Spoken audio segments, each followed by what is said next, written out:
Now for the shockwave, this should be fairly straightforward. Let's go ahead and do a postage stamp from the shockwave and bring this down. Press Alt H to hide the node, and all we have to do, let's grab one of these shuffle nodes. We don't really have to worry with pre-multiplication in this case. Let's just hook these together. And what I want to do is separate the two AOVs that we have. So the first one being our volume. And I'll drop down a merge, and let's duplicate these nodes.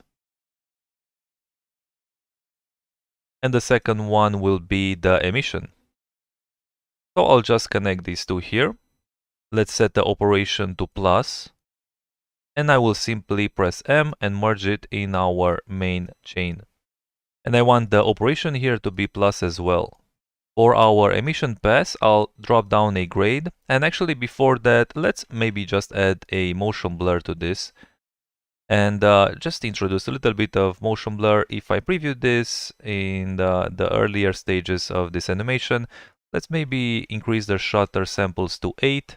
And I'll decrease the shutter time maybe to 0.4. So I just want to introduce a little bit of motion blur. This helps, especially in the beginning when everything moves a little faster. So for our grade, let's maybe just drop this down. So this will be our luminance grade. Drop this down quite a bit. And we can add a saturation node and reduce the color a little bit. So maybe let's reduce the saturation to a value of 0.5. And add a second grade node for the coloring and just introduce, increase the blue channel here. So let's do something like this. And for the volume, let's add a grade node here. And let's drop this down a little bit as well. Let's do another saturation here and reduce the colors. And then add another grade node. So essentially the same thing. Basically, let's go to the multiply. Just increase the blue. And let's preview it in our main chain. Okay, so we can see that already this is blending in quite okay.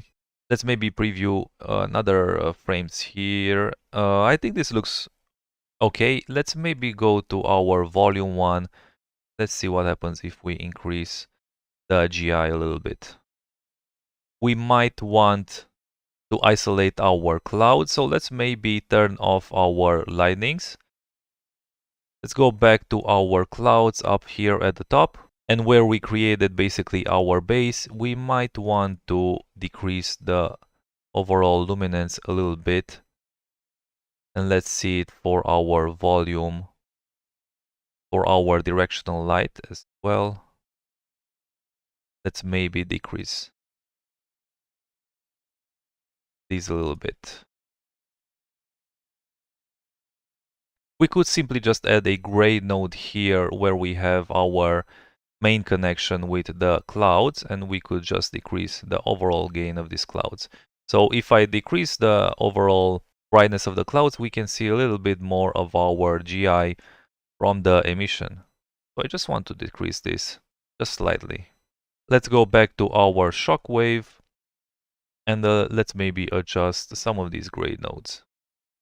Drop this down a bit, the luminance for the emission, and maybe increase the luminance of our GI. And from the emission, let's maybe drop down an AP glow, and we can also add this on top of everything. So let's merge this in our chain and set this to add, or rather plus. And let's preview the result here. We just want to introduce a little bit of glow. Maybe increase the persistence, basically the spread. I'll decrease the intensity maybe a little bit. A little bit of glow might help here. And in the case of using AP Glow, we need to make sure that whatever we add before it is cropped. So let's add a crop here as well. Alright, so we can go back to adjust the settings as we add more things, but essentially this will be the setup for the shockwave. And let's move on with the mountains.